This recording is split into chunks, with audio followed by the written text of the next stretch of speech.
ini ngaji, ini penting ngaji. Jadi ngaji yang kemarin kan jelas ya, ketika banyak fitnah, banyak tragedi, pesanan Nabi napa talzam jamaatan. Itu dalam sebuah hadis ada yang lebih ekstrim lagi. Nabi ngendikan waman sadda finnar. Siapa yang ingin bikin kelompok sendiri, merasa benar sendiri, maka waman sadda finnar. Dia akan masuk neraka.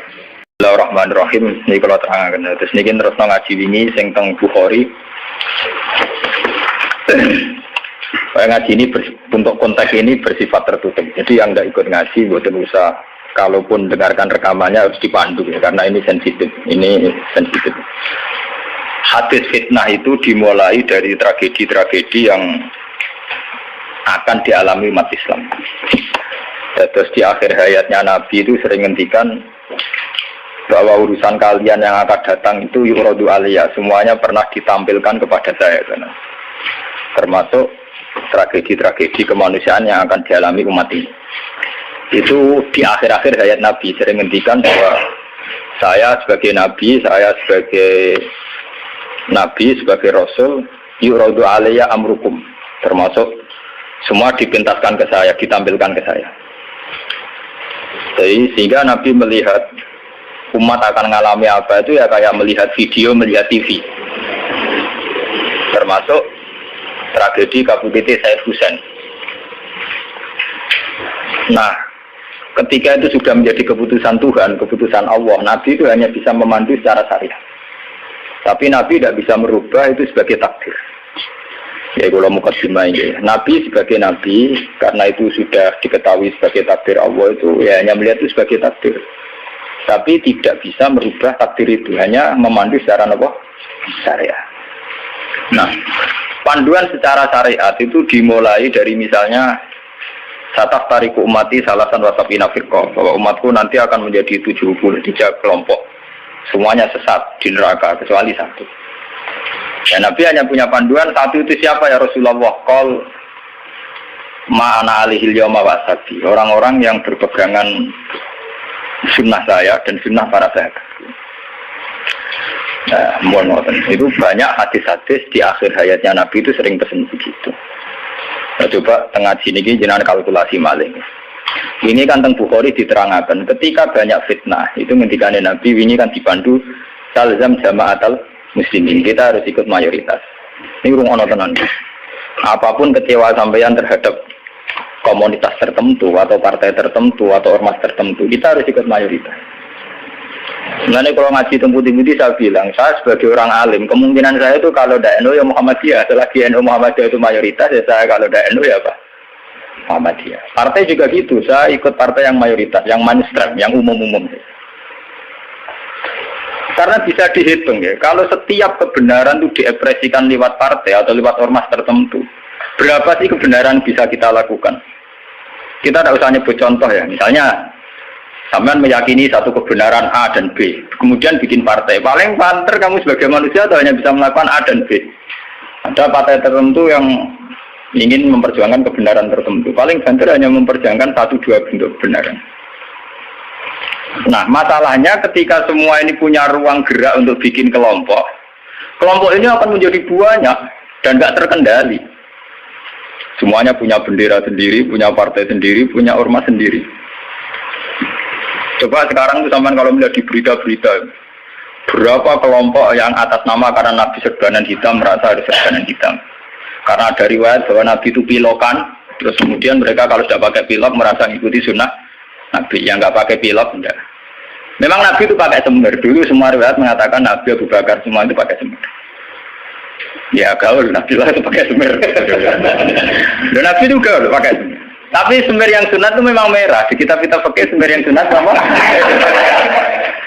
Lagi sih nanti ngaji di pakai semir itu nggak malah haram tuh. Yang sunat apa? Merah. Jadi misalnya dari GNO atau semir ada apa gitu? Ada wah gaul banget. Akhirnya ada kelompok tertentu niru semirane Nabi itu sebagai kelompok tertentu. Begitu terus. Nah itu kalau kita turuti itu akan menjadi faksi-faksi, kelompok-kelompok kecil yang akan menyulitkan. Sebab itu Nabi mandu kalau sudah fitnah banyak itu talzam jama'atul muslimin. Kamu harus ikut mayoritas. Coba sekarang misalnya menyangkut Jumatan saja. Berapa masjid yang mengharamkan dipakai kelompok lain? Dan berapa masjid yang digeruduk, dirubuhkan oleh kelompok lain pula? Hanya karena satu keyakinan kebenaran kemudian diekspresikan dalam bentuk ibadah. Misalnya masjidnya A beda dengan B. B dengan apa? C. Nah, itu kalau dituruti tidak ada selesainya. Nah, itu Nabi berpesan, kalau ada kelompok Islam yang sedang solid, kok ada yang ingin memecah, itu boleh diperangi. Fadribu bisa itu boleh dilawan. Bahkan harus dilawan dengan kekerasan. Kalau harus dengan kekerasan, ya boleh pakai kekerasan. Lalu itu kenapa Nabi se-ekstrim itu sampai menghentikan Fadribu bisa? Orang itu harus dilawan dengan kekerasan. Ya tentu kalau kekerasan itu harus menjadi alternatif terakhir. Tapi yang jelas harus dilawan ya. Dalam teori modern ya harus dilawan. Tidak harus dengan pedang, harus dilawan. Kita punya sejarah dulu ya. Kayak dulu ketika mainstream Islam di Indonesia itu mengikuti pola NU atau Muhammadiyah. Dulu kita punya LDII. Punya Darul Islam yang dipimpin Kartosuwiryo. Kebetulan tetangga saya dulu orang Rembang, orang Sulang, daerah saya. Kemudian ada gerakan Aceh Merdeka. Kemudian ada Junduwo. Ada kelompok-kelompok yang karena terinspirasi oleh Islam, termasuk kelompok bom bunuh diri dan sebagainya. Kemudian mereka menjadi firqah hanya karena meyakini satu dua kebenaran yang ingin diperjuangkan. Tapi kelompok ini kan tidak mayoritas terus risikonya kan kurang komunikasi, kurang konsultasi, kurang silaturahim dengan kelompok lain. Nah itu repot. Sehingga kayak di Mekah ada Wahabi, di Mesir ada Ikhwanul Muslimin, di Palestina sendiri ada Hamas, ada Al-Fatah, di Syria ada Amal Syiah, ada Syiah Imamiyah. Di Indonesia sendiri semenjak era kebebasan berbagai front-front ya banyak sekali. Semuanya mengatasnamakan apa? Islam. Memang kita terima kasih dalam hal tertentu yang diperjuangkan. Kita fair, terima kasih. Tapi bahwa kemudian saat kelompok itu melawan mayoritas mainstream Islam di Indonesia kayak NU Muhammadiyah, itu mereka punya semangat itu baru berapa hari. NU Muhammadiyah merawat Islam di Indonesia itu sudah puluhan tahun. Mereka merawat Islam dengan semangat baru beberapa hari. Mungkin bapak mereka belum sholat. Kata mereka kuliah, ngerti berita tentang Israel, atau ngerti berita tentang kemungkaran, kemudian menjadi ekstrim. Jadi cara bahasa kasarnya berapa hari mereka kenal Islam. Sudah hanya satu dua kebenaran yang diperjuangkan, mereka anti sama kebenaran sudah jalan lama, yaitu kebenaran yang ditanamkan leluhur kita. Mulai ngajari anak-anak caranya sholat, caranya baca doa iftitah, caranya tumak Nina, caranya sesuci dari najis. Nah, tapi kelompok-kelompok yang istiqomah ngajar ini kan tidak menjadi populer karena ada demo pakai bendera besar-besar. Kelompok apa? Tapi yang demo-demo pakai bendera-bendera besar, apa betul mereka ngurus Islam secara harian? Ngurus caranya orang sholat, caranya orang ngilangi najis. Kiai NU ku selera karuan orang non najis mulai mukhafafah mughalladah mutawat itu angkono do ribet ge gendera demo ya ora tempat ge gendera to bedino mulang urusan apa najis mulang kate njlimet ra karuan ana muktada mutamayiza mukhayyinah takhayyirah sampai mbono sing damun akhlak to aku ambek ora aqua iku entek energi menapa entek. Nah itu dulu fenomena kelompok itu kata Nabi secara syariat itu dipandu, kamu harus ikut mayoritas kata Nabi. Ketika banyak fitnah kamu harus ikut mayoritas. Mun saat ini dihitung, ini ngaji tenan gitu. Tapi ini tertutup ya, artinya ngaji. Zaman hitung mawon. Kalau partai-partai atau ormas banyak itu kita turuti atas nama ideologi tertentu atau atas nama visi tertentu, oke lah atas nama visi tertentu orang sah bikin partai, bikin ormas. Tapi mereka secara realistis karena minoritas itu apa sih yang bisa diperbuat dari kelompok minoritas? Sudah gitu secara teori modern kalau dia ada jabat namanya oposisi. Sudah oposisi kasih duit cilik. Paham ya? Oposisi radi duit napa? Cilik. Mengurusi vaksinnya dewe kebingungan urung ngadepi sebuah negara. Itu mendingan umat Islam itu ikut mayoritas, yaitu bagian dari negara. Sehingga peralatan negara dengan sendirinya juga peralatan Islam. Sama saya hitung ya. Kalau nate ngaji bolak-balik kalau hitung, ini rumah tenan hitung di penggalih. Kalau umat Islam itu ikut umumnya orang, ada yang jadi tentara, yang jadi polisi, yang jadi pedagang, ada yang jadi pengusaha, ada yang jadi miskin, itu rasa tidak ada jadi. Kalau itu tidak usah proses penjadian, sudah jadi sendiri. Lama. Karena itu mengakui Islam yang hanya bunyal Islam ala khamsin. Ini rumah tenan ini ngaji. Saya bertaruh betul. Saya bertanggung jawab di depan Allah. Kalau mereka mengikuti Islam dengan kaidah Nabi saja, yaitu hanya bunyal Islam ala khamsin, bahwa Islam itu dibangun atas 5 hal, yaitu syahadat la ilaha illallah wa anna muhammadar rasulullah wa iqamis shalat wa ita'iz zakat wa shaumi ramadan wa hajjil baita man istata'a ilaihi sabila. Itu tidak menerangkan partai politik, juga tidak menerangkan sebuah bentuk negara, juga tidak menemukan formasi negara, formula sebuah negara. Itu enak. Artinya enak itu misalnya kalau misalnya kayak Rukin Madun mau dibunuh orang Israel karena bagian dari bangsa Indonesia, negara wajib melindungi atas nama dia bagian bangsa Indonesia. Karena dia ngakui konstitusi negara, dia warga yang baik. Maka ketika Rukin Madun mau diculik Israel, itu negara harus melindungi dengan peralatan negara. Itu beda dengan kalau Rukin Madun gaya faksi tertentu anti negara balanya Amerika. Dia ini gaya faksi tertentu anti Israel. Gaya bambu runcing dewe, gawe senjata rakitan, terus digo nyerang Israel. Itu kalau diserang Israel, itu negara harus tanggung jawab. Toh kamu tetap kalah karena minoritas. Kulo ini pas ngaji teng Demak, teng kanca-kanca sing derek kulo ngomong. Kita secara ideologi bersimpati ya sama kelompok-kelompok yang melawan kebatilan. Tapi kalau kelompok itu kecil dan beda dengan negara, itu resikonya negara harus tanggung jawab. Ya kan kita cerita ilmiahnya saja. Ini bukan menyalahkan siapa-siapa. Kita cerita ilmiahnya saja. Banyak faksi-faksi kecil kayak kasus di Sudan, di Khartoum, di Darfur, di Rwanda, di Kenya. Itu sama kalau melihat berita di Kenya, di mana itu yang sering ada penculiknya itu yang Somalia ya. Somalia. Kelompok-kelompok kecil ini kan bikin satu faksi yang anti negara.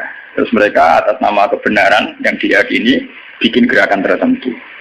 Hamas juga beda dengan Al-Fatah sebagai penguasa, yaitu karena presidennya dari kelompok apa? Fatah. Itu untuk menghadapi musuh itu repot karena dia tidak dihitung sebuah negara, tapi dihitung sebuah kelompok. Tapi kalau para kiai itu ikut bagian dari negara, itu yang harus melindungi negara. Sehingga dengan sendirinya, kalau kita bagian dari negara kayak Rukin Madun ya ikut punya Kodam Brawijaya, ikut punya Kodam Diponegoro, ikut punya Pangdam Jaya.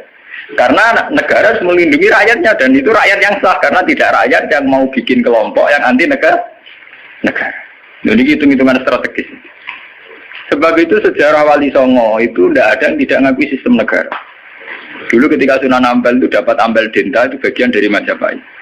Ketika beliau ingin bikin negara juga mengakui sistem pola negara, yaitu pola negara saat itu harus dipimpin seorang raden sehingga Sunan Ampel tidak nyuruh wali-wali yang lain, tapi nyuruh Sunan Raden Sinten Fatah.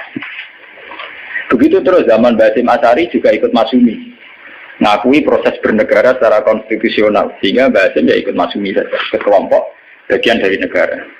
Dulu ketika era Soekarno ya ada kabinet K4 termasuk NU yang mengakui proses hukum negara. Karena dengan NU ikut partai politik dan bagian dari negara itu kalau diserang Malaysia atau Portugal ya ada karo nyerang Indonesia. Itu beda dengan kita misalnya kecewa sama negara terus bikin kelompok tertentu yang anti negara. Itu kalau kelompok lain nyerang ya kamu sebagai kelompok bukan sebagai negara. Dan itu risikonya tinggi. Artinya secara syariat itu Nabi benar ketika memandu talzam jama'atul muslimin. Kamu ikut kelompok mayoritas orang Islam. Tidak orang mukmin. Muslimin itu lebih preman. Muslim itu ya preman mlebu, gento ya napa? Mlebu, mulai sing kaya kula ora pati gento malah mlebu. Lho nggih karena aturan Islam, kalau dalam terminologi agama, muslim itu kelasnya itu paling rendah, paling umum. Karena kelas pertama itu Islam, terus iman, terus ihsan. Makanya di Quran itu qalatil a'rabu amanna. Qul lam tu'minu walakin qulu aslamna. Di Quran qalatil a'rab amanna. Wong desa muni amanna. Sajane urung level dek nyaman nah lagi asal. Nah, padahal Nabi nyuruh talzam jama'atul Wis pokoke melok umume wong Islam. Mana kula nu pun bolak-balik cerita. Saya ini termasuk ulama yang mboten ate salat tahiyat masjid diwarang. Mergo umume wong ra salat yo melok ra salat. Saking kula lho nggih, tapi aja tiru lho. Karena saya begitu berangkat dari muatan ilmu saya gitu loh. Jadi orang krono kaslan tak hitung secara strategi menapa. Nah, toko-toko kula tak ngene kula seneng. Wah, cocok ngene Gus Ba, umume wong. Nah, kula anggere iso nggih biasa, marung nang pasar nggih biasa, santai mawon. Ani bakule nggih bangga. Gus Ba sering jarung mriki. Aku lho ora urusan ana cerita ulama marung muruah ora buan. Pokoke umume wong Islam ku marung ya napa? Termasuk umume de kasus sithik-sithik duwe. Akhir gak temen-temen. Misale nyenengi tangga selingkuh akhir gak temen-temen, pokoke sing umum-umum mah. Niki penting ya. Kenapa saya mengatakan ini penting? Jika kamu ngitung umat Islam yang soleh saja, maka mayoritas Islam di Indonesia itu hanya 2%. Paling sing soleh orang Islam hanya 2%. Jika kamu ngitung yang agak soleh, maka paling jumlahnya 10%. Coba kalau kamu hitung, pokoknya yang ber-KTP Islam, maka jumlah kita bisa 80%. Aku seneng darani Islam 2% apa 80%. Meskipun resiko 80% sing keramat tungkak, sing doli, Islam kabeh KTP-ne. Dulu kalau Jakarta kan keramat tungkak, kalau Surabaya doli, Jogja, Bondi, Pasar Kembang, Pasar. Nah kalau nanti penelitian, kalau nanti kan termasuk itu memang resikonya dihitung kabeh itu yang mlebu kan. Tapi kamu bisa 80%. Sehingga karena jumlah mayoritas 80% dengan ngitung WTS, lonte, gento dan sebagainya, itu tetap menjadi mainstream. Presiden harus Islam karena dihitung 80%. Coba kamu nuruti kesalahan sepihak, maka Islam jumlahnya hanya 2%. Maka berarti presiden cek kafir, cek Kristen nggak masalah karena jumlah umat Islam itu mau orang ini gua anggap Islam ra penting, Islam ra kanggo mergo WTS. Ya, tapi akhirnya gara-gara rabu itu jumlah orang Islam mau 5%. Resikonya di presiden Kristen itu masalah karena mau dihitung. Coba kalau kamu tetap hitung semua, itu tetap 80%. Akhirnya kita tegak sebagai mayoritas. Remang samu madun Islam mayoritas surat ditopang Islam BTS maling dan sebagainya. Bedanya kiai lah. Kita berdiri tegak sebagai mayoritas itu ditopang Islam sing jualan sing gundul-gundul. Jadi coba kita tegak sendiri. Sebab itu Nabi memandu. Kalau kelompok sudah bulat, itu tetap kita itu mayoritas. Dalam jamaatan itu ngaji kita. Makanya wa mustamiun. Kita masih sepakat bahwa Islam itu harus jalannya bunyal Islam ala khamsin. Kita mengikuti panduan hadis sahih bahwa Islam hanya bunyal Islam ala khamsin. Yang namanya Islam itu ya hanya syahadat, sholat, zakat, puasa dan haji. Titik. Nah, bahwa ini cerita ilmu sosiologi. Bahwa kita ingin punya presiden Islam, bupati Islam, gubernur Islam, itu bawaan psikologi mayoritas. Ini gue eleng-eleng, bukan ideologi Islam. Saya sebagai ulama bertanggung jawab terhadap mazhab ini. Kita ingin presiden Islam, bupati, gubernur Islam, legislator Islam, itu bawaan kita sebagai mayoritas.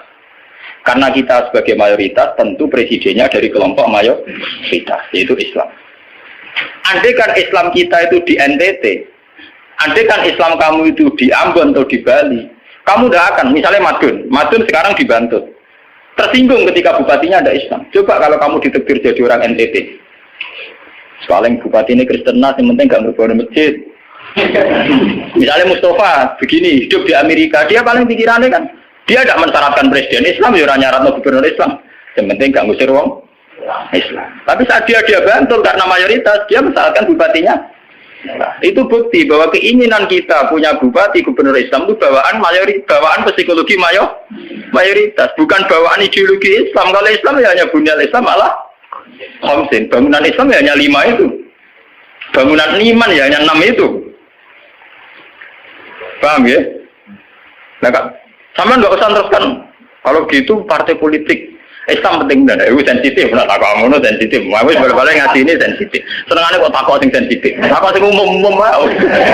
Misalnya takut sing umum lha penake piye ke wong Islam. Ya dhewe uraan sithik-sithik nak dosa di sepuro pangeran. Wong di dhewe ora dosa lho. Tapi mesti di sepuro pangeran. Tapi ini ngaji, ini penting ngaji. Jadi ngaji yang kemarin kan jelas ya, ketika banyak fitnah, banyak tragedi, pesan Nabi napa talzam jamaatan. Itu dalam sebuah hadis ada yang lebih ekstrim lagi. Nabi ngendikan waman sadda finnar. Siapa yang ingin bikin kelompok sendiri, merasa benar sendiri, maka waman sadda finnar. Dia akan masuk neraka. Itu artinya pentingnya sebuah mayoritas. Karena mayoritas ini penting, kita akan ikut sesuai umumnya orang. Karena warahmati wasiat kullase. Kalau kita ngaji secara tasawuf, ya warahmati wasiat kullase. Kalau sering ngaji tentang santri-santri, kalau ada yang ngaji, kalau nganti nangis, kalau ceritani. Kalau niku ulama, kalau sering numpak mobil pribadi, sering ngebis, gitu. Ketemu preman, sering kalau sering ngelongo dewian, tak ceritani. Kita ini sebagai mukmin kan meyakini warahmati wasiat kullase. Rahmatnya Allah itu ada di mana-mana dan lewat siapa saja. Kalau kita misalnya jadi kiai, wah sementing ngurusi santri, sekali mau dewean kecelakaan. Wong sini dalan-dalan rata-rata wong fase. Sing sering memberi pertolongan dini, nak nong kecelakaan ning dalan-dalan, ya wong ning dalan-dalan. Kurang arah Pak Kiai, kurang arah wong bupati soleh tenanan. Tapi ternyata Allah membuat orang di jalan-jalan hikmahnya banyak. Mereka adalah orang-orang yang sering melakukan pertolongan dini saat ada kecelakaan. Mereka adalah orang-orang gara-gara nih dalan-dalan nong kesasar takut alamat ditakoi. Kue tahu di ganjaran zona alamat nong kesasar. Kok kita orang tahu nih dalan? Tapi ternyata rahmati Allah dilipat nong nih dalan-dalan. Kita lu ngoning di raro alamatnya takut orang yang di jalan. Kita harus iman. Karo rahmati wasiat pula. Rahmatnya Allah di mana? Nanti kalau be ulama lagi biasa tentang terminal, ketemu macam-macam biasa. Cara pulau ini biasa, tak mau coba rahmati wasiat nopo. Kalau biasa lah ini. Ya artinya ya kita harus iman. Dan saat kita meyakini mayoritas bahwa rahmatnya Allah Taala itu mayoritas, Islam juga mayoritas. Kita merasa saat di pondok ya kumpul orang Islam, saat di terminal kumpul orang Islam, yang jalan kumpul orang Islam. Coba kalau kamu pakai eksklusif. Terminal begitu cabut itu fasek kabeh. Baru ngono butuh ngising itu wis wong fasek wong bayar. Kok dalili, ngomong kok bayar fasek. Nah, kowe malah iso ngising kan. Fasek ka Allah, penting nyediakno WC kena bengi. Di Bang Soleh rabi fasilitas. Fasek ka Allah. Jadi contoh-contoh betapa eksklusisme, satu perasaan eksklusif itu menyesatkan. Allah sendiri terbuka rahmati wasiat kulas. Lah kulase ini lebih dekat mayoritas apa minoritas? Lebih dekat teori apa? Mayoritas. Nah, makanya saat ini kita ngaji nih, ya, bahwa panduan Nabi untuk mengikuti mayoritas itu secara syariat memang sudah benar, dan setelah teori rasional teknis juga sudah benar. Cuma kan saya harus menyampaikan ini lewat ngaji, bahwa ini bukan akal-akalannya Gus Bah, memang ada di kitab yang diyakini sahih, yaitu kini kitab Muslim. Muslim itu dua kitab, yang satu paket dengan Bukhari nopo Muslim. Dua kitab yang diyakini sahih setelah kitab Bukhari. Ya, dalam keyakinan mayoritas orang Islam setelah kitab Bukhari adalah kitab Bukhari nopo Muslim. Dan lewat kitab sahih ini sampean tahu bahwa panduan mengikuti mayoritas adalah panduannya Nabi. Paham ya? Panduannya sinten? Nabi. Mulai kiai ngalim-ngalim Jawa juara berjubahan. Umumnya wong nganggo hem, ini biasa umum wong. Karena mereka tahu betul pentingnya mayoritas, pentingnya tradisi mayoritas. Mereka jarang orang-orang alim memaksakan jubahan, maksudnya paling kadang-kadang pas Jumatan bin macam, tapi ini mohon ya wong tertentu, jubarang gitu, wong alim. Nah rapati ngalim kata, tapi nak jubarang mau dapat terus, wong alim-alim kali beru mesti biasa-biasa lah. Panas. Ada terkuat ya, tenang. Saya ngomong-ngomong mawon. Mohon terus akan sana ini. Lah, ketika kebenaran itu ternyata tidak sesuai dengan perilaku pejabat atau perilaku sebuah pemerintahan itu kayak apa? Nah ini terus babu wujubil ingkar ala lumara fima yukhalifu syarka wa tarki qitalihim ma sallallahu wa nahwi dzalik. Ini panduan bagaimana ketika kebenaran itu benturan dengan pejabat-pejabat yang korup, yang salah, dengan hukum-hukum pemerintahan yang salah, itu gimana? Ini langsung kalau baca hadisnya. Bahwa saat demikian kita wajib ingkar tapi tidak harus perang. Ini kalau baca. Haddatsana Haddad bin Khalid, haddatsana Hammam bin Yahya, haddatsana Qatadah anil Hasan, Ad-Dubbah bin Mihsan, an Ummi Salamah, anna Rasulullah sallallahu alaihi wasallam. Satakunu umara'u fata'rifuna wa tunkirun. Faman arafa bari'a wa man angkara salima. Walakin man radiya wa taba'a. Qalu afala nuqatiluhum qala la ma sallab. Ini panduan saat kita sebagai orang soleh ngadepi pejabat-pejabat yang nakal. Saat aku bakal ono sapa umara, pira-pira pemimpin, pira-pira amir, pira-pira pemimpin. Pemimpin ini bisa pejabat, bisa pemimpin kultural, pemimpin ormas, wae pemimpin umara jamu amir. Fatarifuna mongko kenal sira kabeh tapi watung kiru nalan ingkar sira kabeh. Kowe iso kenal tapi ya ingkar karena ya mungkin perilakunya sing enggak bener. Faman arafa bariya.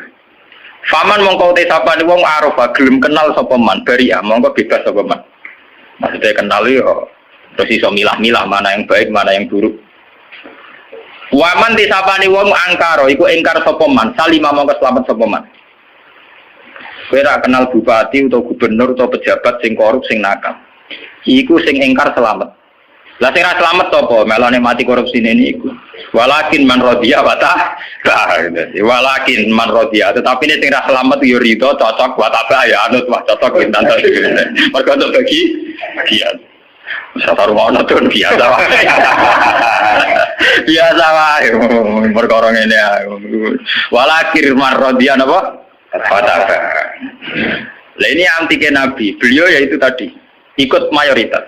Nabi ditanya, "Qalu ketika kita melihat pejabat yang mungkar, yang enggak bener, afala nuqatiluhum? Ana ta ora merangi kita hum ing Umar?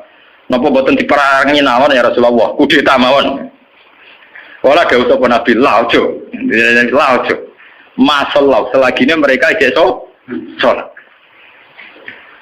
Ini menunjukkan bahwa ini loh, ini hadis sahih bahwa ajaran Nabi untuk melihat kemungkaran itu tidak ada yang ajarannya itu disuruh revolusi pakai kudeta itu tidak. Apalah nuqatiluhum jawab Nabi napa? Lah jangan. Apa tidak kita perangi ya Rasulullah? Jawab Nabi napa? Jangan. Tapi antike Nabi itu hanya punya syarat satu, lama sholat selagi pejabat-pejabat itu masih sholat. Ini ngaji kelas tinggi, amun salah paham. Kenapa Nabi hanya minta syarat satu sholat? Bagi seorang Nabi, selagi dunia ini masih ada orang sujud kepada Allah, masih menjaga konstitusi agama yang berupa sholat, yang disembah masih Allah, itu masih normal. Mungkin pejabat itu punya kesalahan, dia korupsi, dia menggencet rakyat, dia apa. Tapi selagi dia sholat, kata Nabi itu tidak boleh revolusi. Nah itu kan menjadi misteri. Apa kira-kira alasannya Nabi kok hanya bersyarat lama sholat selagi masih sholat? Kemungkinannya dua. Kemungkinan secara teori ulama lagi. Secara teori ulama, kalau ulang lagi, ini sudah di luar teori sosiologi, teori demokrasi masalahnya. Ini harus pakai teori ulama. Kalau teori demokrasi kan kalau mayoritas protes dan sah secara pemilu ya sah dia jabat, yang minoritas menjadi oposisi. Kalau dalam teori demokrasi kan gitu. Cuma kalau banyak teori demokrasi kan kalau satu Indonesia maling semua terus partai maling mayoritas ya yang jabat harus maling. Makanya kalau ingin BTS itu supaya legal, Indonesia jadi BTS bikin partai lonte itu kalau menang ya jabat. Karena yang dipakai demokrasi adalah suara terbanyak. Loh iya, terus resikonya demokrasi kan suara terbanyak harus dilegalkan mimpin kan. Kalau terbanyak gendut semua ya harus. Makanya preman kemarin kalah sama jenderal kan dia kurang solid, dia harusnya orang jadi preman dulu semua. Bikin partai preman itu kalau mayoritas ya harus ya jabat. Nah ini saya bicara tentang teori ulama. Kenapa Nabi mensyaratkan jangan kamu revolusi, jangan kamu kudeta selagi mereka masih sholat. Bagi seorang nabi, bagi seorang ulama, bagi seorang wali, selagi makhluk yang di dunia ini masih bertautan dengan langit, bertautan dengan Allah, berhubungan dengan Tuhan, itu masih dianggap normal. Masih dianggap apa? Normal. Bukan benar loh ya, normal. Karena ya wa ma khalaqtul jinna wal insa illa liya'budun. Makanya caranya harus sholat. Karena masih normal. Artinya seorang nabi itu tidak jagal-jagal amat ketika seorang yang nakal itu masih sholat. Seorang yang zina masih sholat. Karena masih sholat itu artinya masih ngaku eksistensi Tuhan. Artinya dia masih ngaku eksistensi apa? Tuhan. Karena sudah fasik, tidak sholat itu sudah tidak ngaku eksistensi Tuhan. Dia bisa kecelok komunis atau ateis atau apa saja. Lebih parah lagi.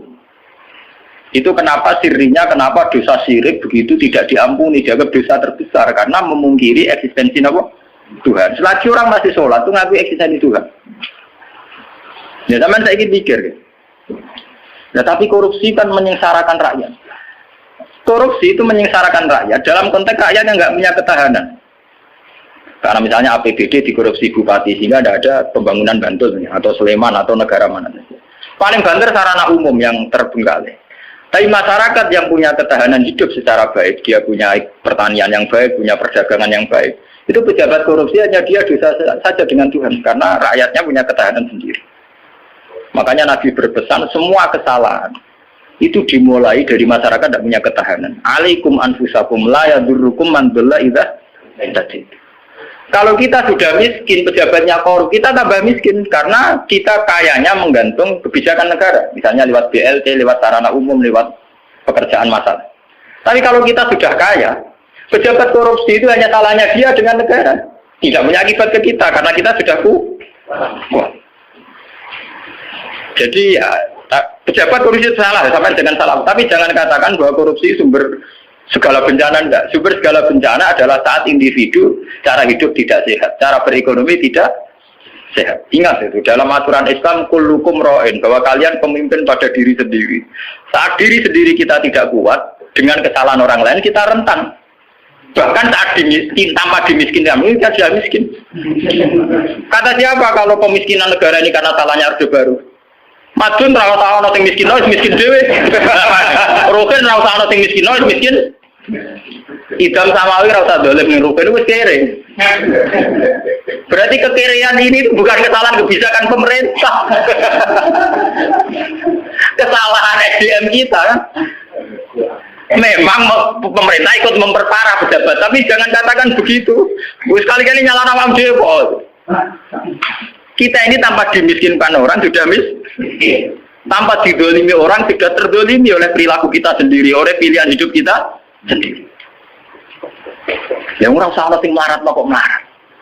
Nanti dari kaca kula, wah aku bar mergawe modal tak mungkin bangkrut, kowe bangkrut bar modal, aku sedurunge bangkrut. Kira iku wis bawaan. Wah, kira lateng. Artinya kira-kira kita ini adikan pejabatnya sudah hasil, itu ya tetap kere. Jadi Bupati Bantul, Cek Sleman, Cek Dia, orang korupsi lah, yang kere tetap kere. Itu kan repot, tapi nyala sopo. Tugale sistem pendidikan nasional dirubah nganti ngeluh mendiknas ya. Udah tarik SDM rendah atau sinau tetap bento. Sebelum ada paket-paket UNAS ya wis do bento. Bentone ora salah pemerintah, ora gelem belajar. Apa susah sih ora usah sekolah belajar dhewe maca-maca buku tak apa. Jadi kita ini kan bodoh sedurunge dibodhokno, melarat sedurunge dimelarat. Makanya Nabi itu tidak begitu fanatik dengan aturan-aturan sosial. Nabi sebagai Nabi hanya punya pesan lama sholat, selagi masih sholat. Selagi di alam raya ini masih ada orang yang mentautkan, yang mengkaitkan hubungan hidup di dunia ini dengan Allah, dengan Tuhan itu masih normal. Oleh Nabi dianggap masih normal. Jika Nabi kalau nyurati raja-raja ya kamu masuk Islam. Setelah Islam kamu selamat. Itu Nabi tidak ada syarat bahwa kamu harus menjadi rakyat saya, pengikut saya itu enggak.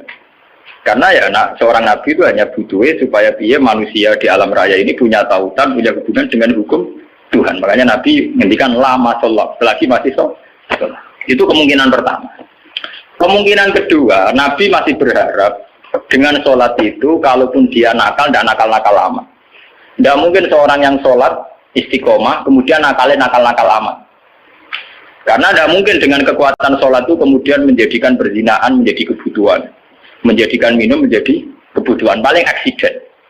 Kelebihannya orang sholat, kalaupun dia zina itu aksiden. Gak kuat ngempet, kecelakaan. Apa nyabu, gak kuat ngempet, kecelakaan. Dia tidak akan menjadikan kecelakaan atau kesalahan kayak zina minum sebagai kebutuhan. Itu beda dengan orang yang tidak beragama. Bisa menjadikan fisik kebutuhan, minum kebutuhan, nyabu kebutuhan. Kelebihannya agama adalah sebuah kesalahan itu hanya aksiden, kecelakaan, kepleset. Mulanya dalam bahasa tasawuf darani kepleset. Dia berkomitmen anti zina, cuma karena sebagai manusia tahu kepleset zina. Dia anti narkoba, kepleset narkoba. Dia tetap anti kemungkaran, sebagai manusia kepleset di kemungkaran. Itu beda dengan saat kita ateis atau komunis. Kita dari awal tidak percaya surga neraka, tidak percaya Tuhan, tidak percaya sanksi. Maka semua kesalahan ini ada salah, ada benar. Nah, itu tidak normal. Cara Nabi kalau kondisi sudah gitu itu sangat tidak normal. Paham ya? Makanya harus dibedakan kesalahan yang menjadi kebutuhan dengan kesalahan menjadi aksiden, hanya kecelakaan.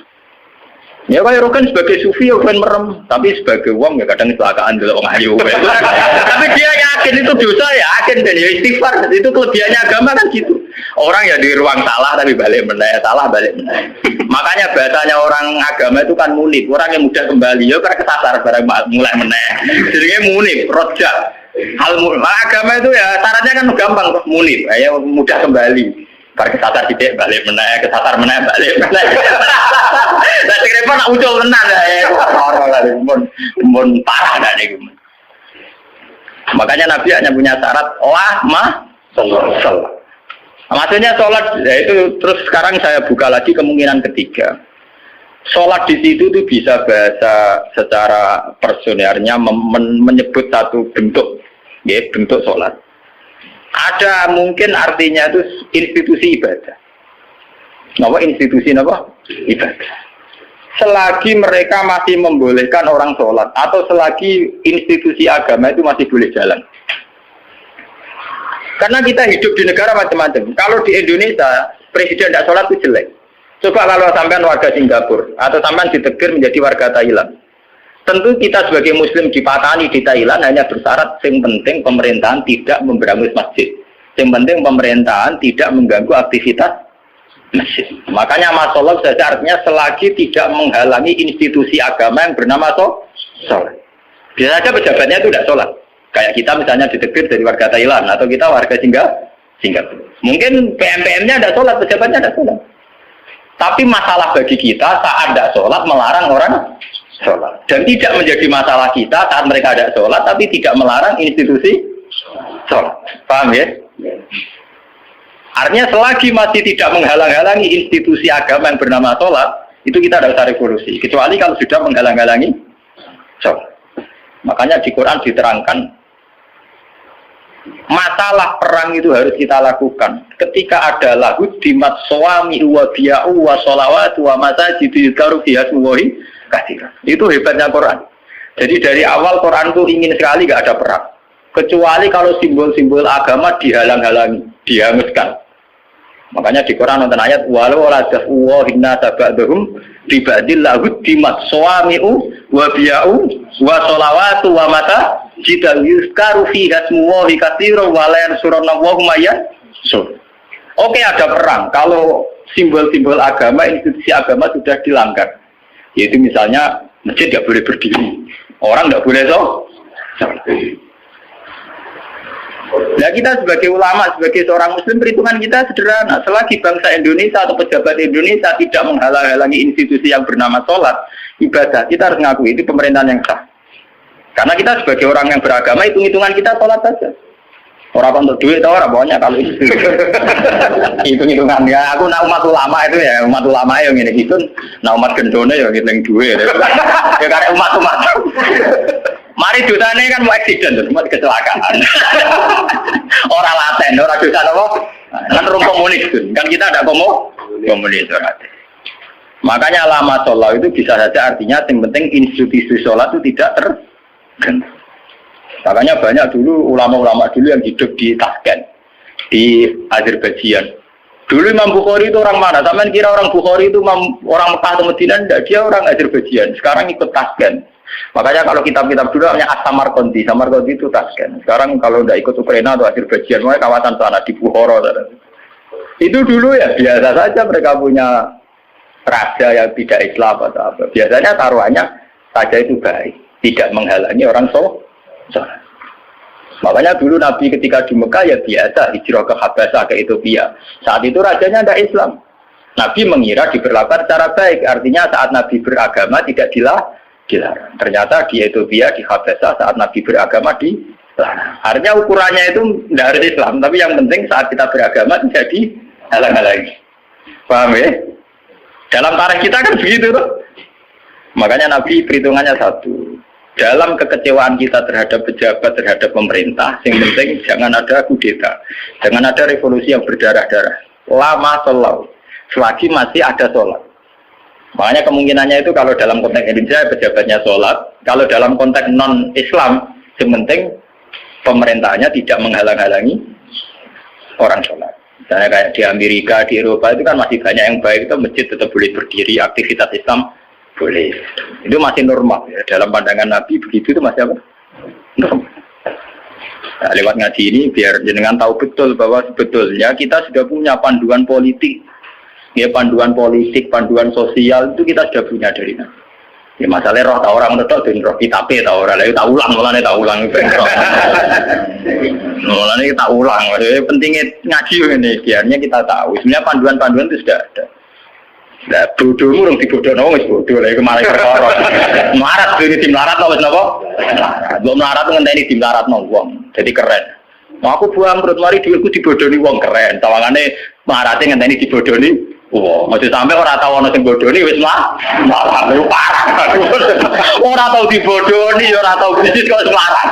Subhanallah. Melarat sing apik to. Ngenteni dibodohi wah, misalnya jadi kiai yang ngono di rival politik dijatuhno lagi jatuh keren, jatuhnya ngenteni dijatuh orang sing jatuh kawet blesek.